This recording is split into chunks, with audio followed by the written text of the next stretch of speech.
Hello everyone, আজকে আমরা শিখব p প্লাস b সমান সমান 28 কিভাবে হয়।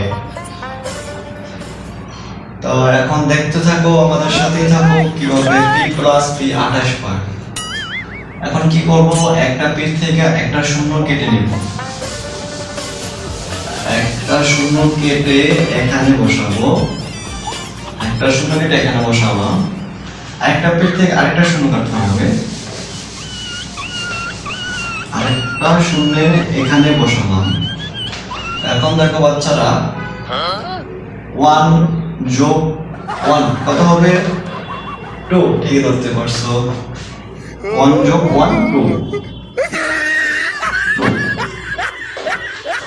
এখন কি করব, এখান থেকে একটা শূন্য নিয়ে এখানে বসাবো,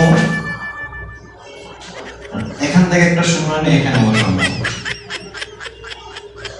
এখন দেখতে পাচ্ছ বাচ্চারা কিভাবে p প্লাস b দিয়ে 28 হয়ে যায়। এই যে দেখতে পাচ্ছ তোমরা,